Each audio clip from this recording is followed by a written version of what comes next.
And there we go. And we're live. Hi, Rebecca. Thanks for joining me Hi. today. Hello, it's nice to see you. Rebecca is in The Hague. Rebecca and I are both a part of StoryHouse Works and both a part of this conference that's happening actually next week in like 9 days on March 20th in Amsterdam at the library, which is right near the central station. And I wanted to talk to Rebecca to hear a bit about what she's doing. She's on a panel of editors. She's an editor. And in fact, I'm going to let you introduce yourself in a second. She's on a panel of editors. I'm doing something different. And I wanted to hear a little bit of a teaser, a little bit of what's happening, what she's doing, and then what's going to happen at the conference, editing wise. So, could you do just a quick intro of who you are and maybe a little bit about what you're doing at the conference, a panel of different editors, and you could explain that a little bit. Thank you. So I'm a freelance editor and book doctor, and I work for StoryHouse Works, but they're not my only client. But with them, I work with two other editors. There's some other people on our team. We also have ghostwriters and people available to do manuscript assessments, which is a mystery term I may unveil later.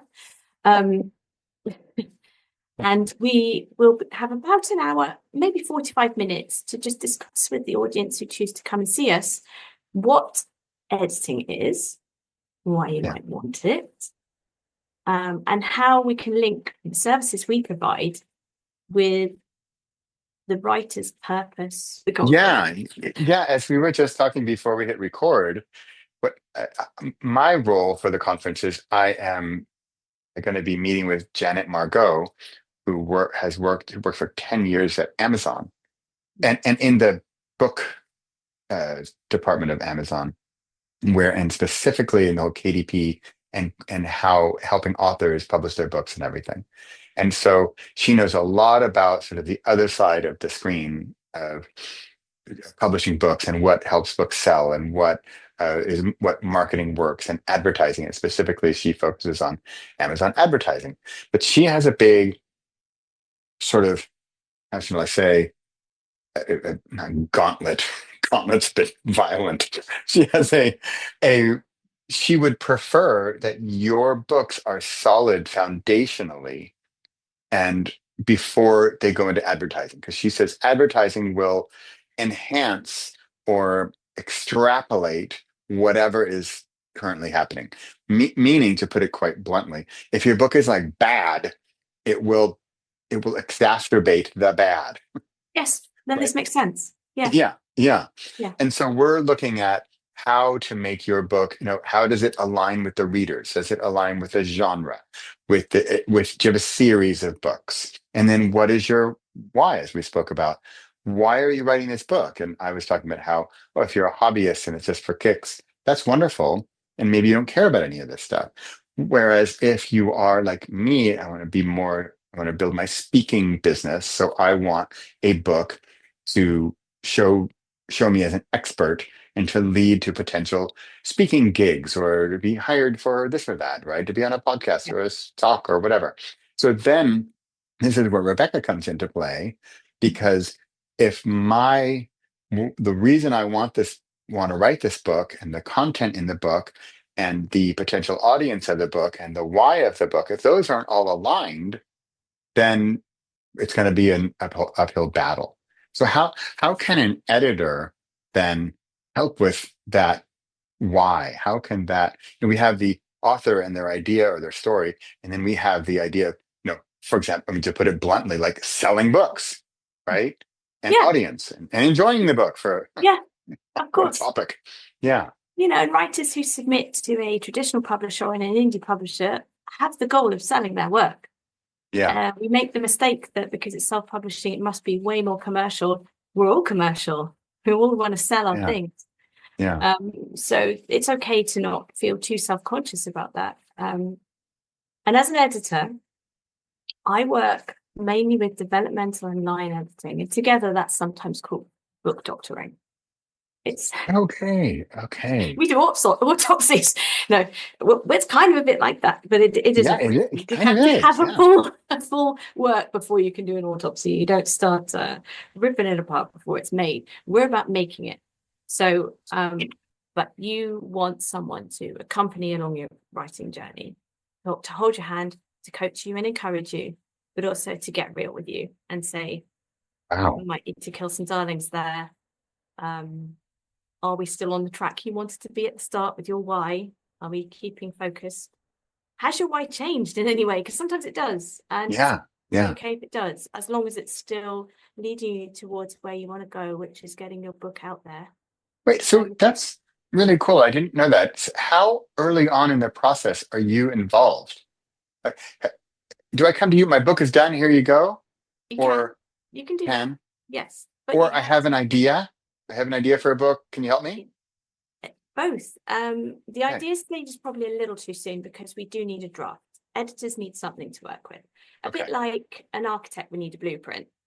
Or a builder needs a Okay. blueprint to build. Okay. You know, we're not just going to kind of put a tent up and go, hey, it's your Okay. it's Not just, I have a however, vision of a house. yeah, exactly. However, a really good ghostwriter could do that. But I always think of ghostwriting as writing. We have people on our team who can do that. They're not going to be at the conference, unfortunately. Okay. That is something StoryHouse Works can offer. But I'll leave that to the experts because Okay. developmental is kind of on the tail end of that, I guess. We sometimes offer snippets of text that would work or ideas or kind of examples in there in your text that you can choose Yeah. to completely use or use as inspiration or use as a talking point. And then we're more into Okay. the line phase. So line usually does come when there's a full manuscript, but it can also come with most as a manuscript and there's some left. And that's more, well, it's line by line. It is what it says. Yeah. But it's still pretty creative. You're still looking, why am I still reading this? What's stopping me from reading this? As you're kind of a Okay. proto reader, your Okay. first main reader before beta reads. It's another It's one. not just grammar and spelling and commas and no. No. Okay. And actually, sometimes I don't even touch that in terms of accuracy at all. I look at it in terms of, do I like this writing? I mean, it's sometimes writing can be very flowery, but it works for what Yeah. you're wanting to produce. And bear in mind, I work mainly on fiction. So I'm thinking of fiction when I say this, but Yeah. I mean, imagine a sentence where you've said very or surprisingly, or a paragraph which always begins with a month later or a time indicator. It seems like a detail, but when you're reading it again and again and again, Okay. but Yeah. there's also big picture things going on. You get to know the characters, you get to know the scenes, you get to know the themes and preoccupations of the writer by talking to them. So line and Right. developmental is also about building a relationship. Friendly but professional. Oh, I really like that. How it's about building a relationship between you and the author. Yes. Yeah. Hey. It's crucial for me because if I don't get Wow. to know, I need to know their why, I do, but that on its own isn't enough because getting into their mindset with their process with writing, how determined they are, what their inspirations are, which authors they have in mind subliminally sometimes while they're writing. Wow. These are all important things. Yeah. And That's just so cool. find That didn't really yeah, compute. yeah. And it works That's for nice. non-fiction too. But in my experience, non-fiction writers are the successful ones tend to write really well about what they know, what they've been doing for a really long time. They're articulating what they do every day on the page. And they Right. probably Okay. do a very good job. Yeah. Yeah. Wow. Wow. That's really cool. So does everybody, well, it's like asking the carpenter, should I build a chair out of wood? But what are the advantages of an editor? Why should someone get an editor? Can't they just write it and reread it themselves or have their You cousin can. read it? You can. You absolutely You can. You can. can just put something out there when you've done your first draft if you wish. But back to the sales part, Yeah. if you if you want someone to really want to read it, really want to turn the page, it's really good to have someone look over it who's been a bookworm since the day they could read. Someone who's read widely, everything from classic literature to trade or self-help books, or the wider your editor reads, the more likely it is they'll be a good developmental line editor, book doctor, I believe. You're looking at it like, you need an editor. Actually, Hannah from Street, she went to an event and she said, I must get the name, and I'm sorry if I'm misattributing this, but he said something like, I'm really glad I have my manuscripts edited because it's like giving them a really good bath. Which is a lovely analogy because it's a caring thing. You don't help a child have a bath if you don't care for them. I'm thinking a child here. So if your book is a child, which often does feel like you've created it, you care a lot about it. And I mean, if you have just written a draft and you want to get it out there for people to read it, you can do it. But I wouldn't send my child out in just their knickers and vest, and they're okay, they've got clothes on, but they're not ready. Yeah. Wow. It's interesting, but also what you said about the relationship. Yeah. It's I really enjoy that part, actually. It's the best part of the work. Because over time people open up and they get less scared of you, and the changes that you suggest, they understand why you're making them. You have to find a way to communicate that suits both of you, and it's different for every author. That's the fun, challenging thing. This is really cool. So as the author, then you could, because you're a third party perspective, and but we're on the same team and we're going towards the same goal. And your goal is also for the writing to be better. Yeah, exactly. Yeah. And maybe the more you write in tandem with someone who works like I do on the creative part, the longer you work together, it doesn't have to be even the same person, the more you craft your own writing, and the less you need that. It's almost like having a good mentor, teacher, or tutor, almost. You don't eventually need them. I'm talking myself out of work here, but there's always new writers who, and I love new writers, they're the most excited ones. And I've also noticed the people who have the best relationship with me are often the most determined writers. They are the ones who are going to finish and publish something good. I know they will send something good out there. I just had an interesting thought as the other side of the coin, the author.